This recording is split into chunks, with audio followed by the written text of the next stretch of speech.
Hello friends, आज हम discuss करने जा रहे हैं इलेक्ट्रिक फील्ड के बारे में। ठीक है कि इसकी फर्स्ट ऑफ ऑल क्या है, हम डेफिनेशन करेंगे। क्या होती है? Space around the test charge. कोई भी टेस्ट चार्ज के अराउंड जो भी स्पेस है जिसके अंदर वो एक्सपीरियंस करेगा एक फोर्स को, उसी को हम क्या कहेंगे? Electric field.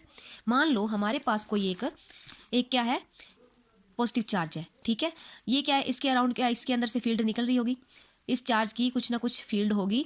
तो हम इसके ऊपर चेक करेंगे कि ये कितनी की है। तो हम क्या करेंगे, एक टेस्ट चार्ज ले लेंगे। ठीक है, ये हमारा क्या है? सोर्स चार्ज है। सोर्स चार्ज है। और टेस्ट चार्ज से हम क्या करेंगे, इलेक्ट्रिक फील्ड जो है पता करेंगे कि इसके ऊपर कितना का प्रभाव डाल रही है। इस पॉजिटिव चार्ज की कितनी को इलेक्ट्रिक फील्ड है जो इसके ऊपर प्रभाव डालेगी। अब मान लो इसकी रेंज जो है इलेक्ट्रिक फील्ड की वो इतनी इतनी है, तो ये वाला चार्ज इसके रीजन में नहीं आ रहा। इस जो सोर्स चार्ज का जो रीजन है इलेक्ट्रिक फील्ड का, वो मान लो सपोज कर लो कि ये इतना इतना है, इस एरिया के अंदर इलेक्ट्रिक फील्ड का प्रभाव होगा। पर ये जो टेस्ट चार्ज है वो इस एरिया के अंदर नहीं आ रहा है, तो ये एक्सपीरियंस ही नहीं करेगा इलेक्ट्रिक फील्ड को, ये जो इसके ऊपर कोई फोर्स नहीं लगेगी। ठीक है, तो मान लो अगर ये यहाँ पे ना होकर हमने ये टेस्ट चार्ज यहाँ पे ले लिया, तो ये टेस्ट चार्ज हमें क्या होता है? पॉजिटिव होता है। ठीक है, पर ये बहुत स्मॉल चार्ज होता पॉजिटिव ही है और स्मॉल चार्ज होता है। ठीक है, तो ये पॉजिटिव की वजह से ये क्या करेगा? रिपेल करेगा। इसके ऊपर कोई ना कोई फोर्स लगेगी। ठीक है, जिसकी वजह से ये क्या करेगा? रिपेल करेगा। अगर ये इस रीजन से दूर था तो ये कोई भी फोर्स जो है एक्सपीरियंस नहीं कर रहा था। जैसे ही हम इसको इसके रीजन के पास लेके आए हैं, वैसे ही ये क्या करेगा? चार्ज रिपेल कर जाएगा। क्यों करेगा? क्योंकि जो सोर्स चार्ज है वो भी पॉजिटिव है और टेस्ट चार्ज है वो भी क्या है? पॉजिटिव है। और पॉजिटिव पॉजिटिव क्या करते हैं? हमेशा रिपेल करते हैं। ठीक है, तो इसकी वजह से इसके ऊपर क्या लगेगी? इसके टेस्ट चार्ज के ऊपर क्या होगी? फोर्स लगेगी। ठीक है, और जिस डायरेक्शन के अंदर फोर्स होती है उसी ही डायरेक्शन के अंदर क्या होती है? इलेक्ट्रिक फील्ड होती है। ये याद रखना। और जो इलेक्ट्रिक फील्ड की डायरेक्शन जो होती है हमेशा क्या होती है? पॉजिटिव से नेगेटिव की तरफ ही ये मूव करेगा। इलेक्ट्रिक फील्ड कौन सी डायरेक्शन में होगी? पॉजिटिव टू नेगेटिव डायरेक्शन के अंदर ही होगी। ठीक है, तो अब उसके बाद क्या है? Electric field intensity. ये क्या होती है? इलेक्ट्रिक फील्ड के बारे में हमने पढ़ लिया। ठीक है, उसके बाद इलेक्ट्रिक फील्ड इंटेंसिटी क्या होती है कि force acting per unit charge, एक यूनिट चार्ज के ऊपर कितनी फोर्स लग रही है, वो होती है हमारी इलेक्ट्रिक फील्ड इंटेंसिटी। और इसका फॉर्मूला क्या होता है? E is equal to F by Q naught. Q क्या है? Test charge. एफ क्या है? Force experience by a unit charge. ठीक है, और ई क्या है? Electric field intensity. Electric field intensity क्या होती है? कि वेक्टर क्वांटिटी होती है। और इसके एसआई यूनिट क्या होते हैं? एसआई यूनिट क्या होते हैं? न्यूटन पर कूलम। और डिमेंशन क्या होती है? M1, M1, L1, T⁻³ A⁻⁻1। ठीक है, और फिजिकल सिग्निफिकेंस क्या होता है?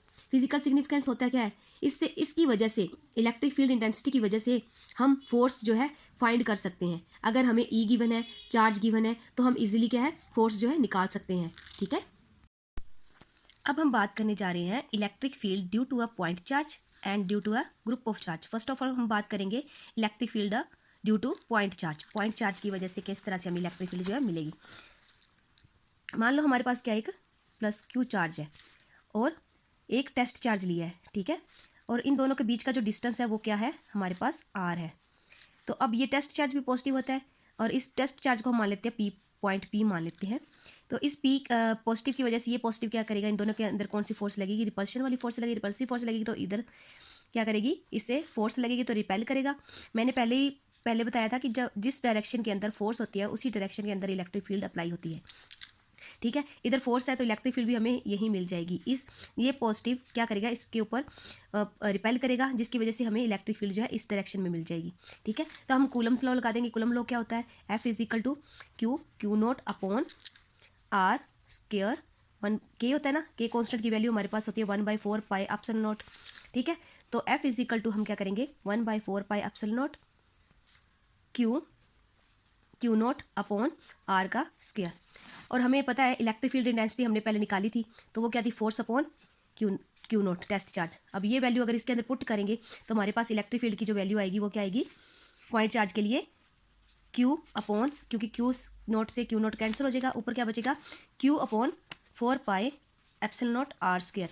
ये हमारे पास पॉइंट चार्ज की इलेक्ट्रिक फील्ड आ जाएगी। ठीक है, और ये कौन सी डायरेक्शन के अंदर होगा?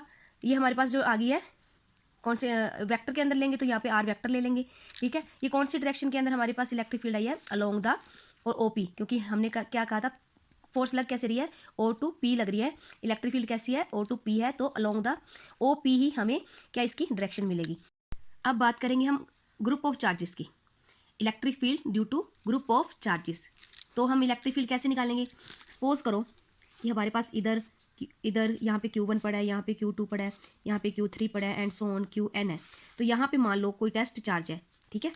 तो अब इसकी वजह से ये सारे पॉजिटिव पॉजिटिव है, इसकी वजह से ये इधर रिपेल करेगा, इसकी वजह से ये इधर जाएगा, इसकी वजह से ये इधर जाएगा, इसकी वजह से ये इधर जाएगा। तो हमने क्या करना है, टोटल इलेक्ट्रिक फील्ड निकालनी है। पहले हमने एक पॉइंट चार्ज के लिए निकाली थी, इसके लिए निकाल लेंगे, फिर इसके लिए निकाल लेंगे, फिर इसके लिए निकाल लेंगे। और डिस्टेंस सभी के, इसका R1 है, इसका R2 है, इसका R3 है, यहाँ से यहाँ का, और यहाँ से यहाँ का डिस्टेंस क्या है, RN है। तो हम कूलम से लगा के वैसे ही हम अलग अलग इलेक्ट्रिक फील्ड पहले E1 निकालेंगे, E2 निकालेंगे, E3 निकालेंगे, E4 EN सारी इलेक्ट्रिक फील्ड अलग अलग निकालेंगे। और बाद में जो टोटल होगा, टोटल इलेक्ट्रिक फील्ड हम कैसे करेंगे, रिजल्टेंट इन सभी इलेक्ट्रिक फील्ड का हम निकालेंगे। ई टोटल क्या आएगा, E1 + E2 + E3 up to so on EN। तो सभी को इसके अंदर पुट कर देंगे और बाद में हम क्या करेंगे, 1/4πε0 हम बाहर निकालेंगे। तो हमारे पास ये वाला रिजल्ट जो है बच जाएगा। ये क्या होता है, electric field due to a group of charges.